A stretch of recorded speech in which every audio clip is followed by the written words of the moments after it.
Hi, everyone. I'm Heather Wen, a retired nurse practitioner and the founder and practitioner at Arizona Healing Alternatives. I'm passionate about you knowing what your options are, whether it's from alternative medicine or Western medicine. So stay tuned for this aha moment. For today, we're going to be talking about more self-muscle testing techniques thanks to you guys. You guys, the response to the first video was so amazing that we're going to go into what your responses were, answers to questions on it, and even some additional techniques. All right, so the response to the first video that I did, which we'll call part one of muscle testing and self-muscle testing, was so amazing. Thank you guys so much for watching that. And you guys had some really great questions and wrote in about different techniques that you use. So what I want to do is I want to show you guys the different techniques that you guys have mentioned and explain those, as well as I was at a conference recently where we went over some different muscle testing techniques. So let's get started. In the first one, I talked to you about kind of doing a full arm or your half arm and this sort of thing.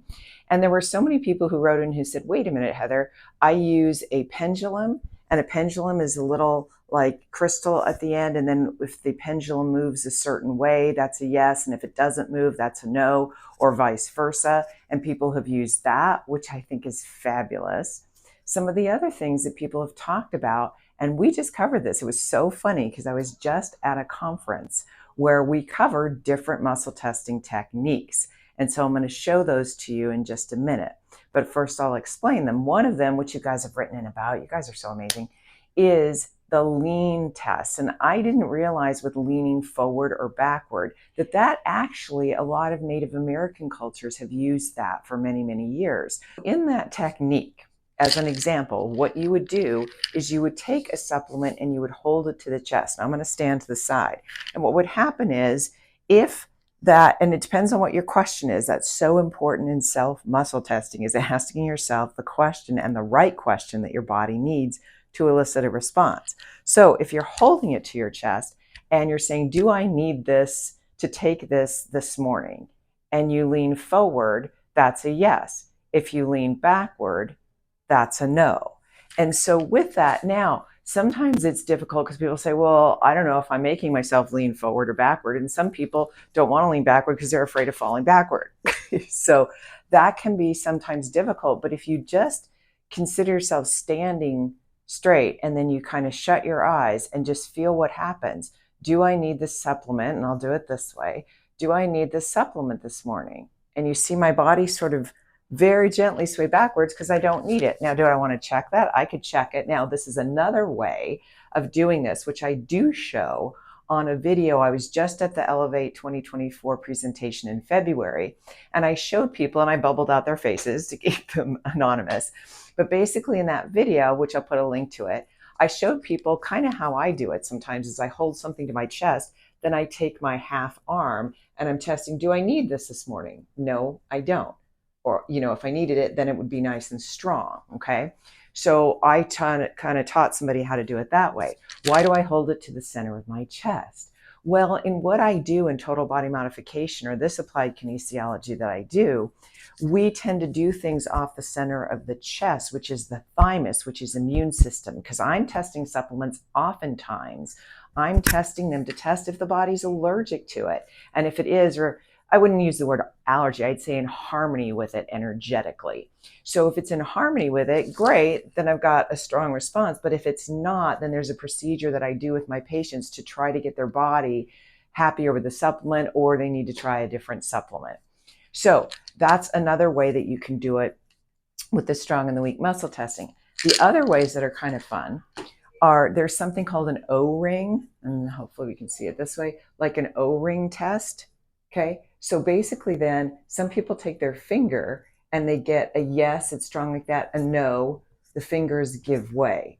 Okay, so that being the case, that would be yes, no, whatever that question is. So some people do that as the O-ring test. But either way, when it comes to it, some of the biggest questions that I get from people, have to do with, well, I'm saying my name, this is my name, somebody else's name, and I don't get any change in reaction.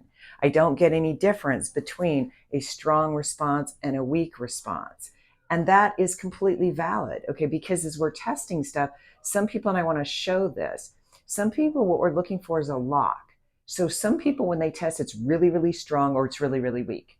But what can happen is sometimes you'll test, and for some people, seems like it's weak, because you see that? Seems like it's weak, but then I feel the strength even moving just a little bit. So that's what's called a lock that you're looking for. And I hope that helps, because some people, when they're testing, they'll say, okay, my name is Heather, and they'll get a little waver, but yet it's still pretty strong. Or my name is Mark, and then it moves a lot more. So there's something where some people's arms or some people's fingers may move a little bit, but not a lot. The other thing that's so important to realize, in addition to us stepping outside ourselves and trying to muscle test and trying to not be attached to the outcome one way or the other, because some people wrote in about their belief systems, they were trying to test that and it wasn't working. It has to do with, there's another factor. And another factor it could do with is dehydration. If you're dehydrated and you don't have enough water, remember, we're an electrical circuit. We need water in order for those circuits to work properly. So sometimes if you're really, really dehydrated and you're not drinking enough water, you may also get kind of shaky results, where it's almost shaky, or it won't seem quite right, and the body just doesn't have enough water in order to conduct the energy it needs to give you that response. So those are some other things to think about when people are having problems. But it truly takes tons and tons and tons and tons of practice, believe me. And I think that's the hardest part, is that if we don't get an answer right away, or it doesn't happen right away, it can be very, very, very frustrating for people. So that's why it's keeping practicing. Like I was telling you guys, in my video, and some of that is on the Elevate 2024, or also the Energy Medicine or Woo Woo and Nurse Practitioner story, where I talk about practicing on people. Before I even did this for a living, practicing on people for like 8 to 10 years, because ultimately it is difficult sometimes to tell. And when you're testing yourself, it's hard to be objective, because we want to know what the answer is, or we think we know what the answer is. And so I always tell people, try to almost step outside yourself, as if it isn't even you testing, if you're self-muscle testing, to try to do that. The last part that I wanted to show you was, remember the finger test? And I talked about that in the first video. So when I was doing the finger test, I was doing it back. I'm going to get closer. I was doing it back here. Okay. And I was having a hard time with it. But then when I was at this muscle testing conference, they were talking about, you want to test at where the fingernail bed is. Okay. So right with the fingernail. And now it's interesting, as I'm doing that, like my name is Heather. Okay. And you see there was a little give there, what we just talked about. My name is Heather, because I have a little bit of a lock. My name is Heather. And that's nice and strong, because I keep pushing on it. You don't want to use a ton of force. My name is Carrie.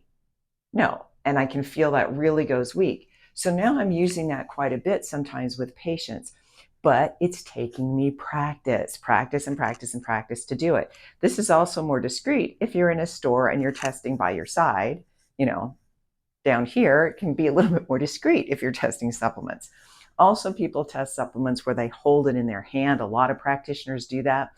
The reason why I don't do it that way is because I do it off the thymus, or the organ that helps with immune system stuff. So I tend to hold it at the center of the chest. But there are different places you can hold it, and they mean different things. Sometimes in the work that I'm doing, I need to hold it below the belly button, because that can be for allergies or people who react to stuff, or it's just not in harmony with it. Once again, I hope this video has been helpful as a follow-up to the first video for you. And just keep practicing, trying to step outside yourself, not be attached to the answer, because when we're attached to the answer, that can change it too. And try whatever technique works for you. If you have comments about these latest techniques or other questions, please don't hesitate to leave those in the comment section. Other than that, just have fun, enjoy, and let me know how you're doing.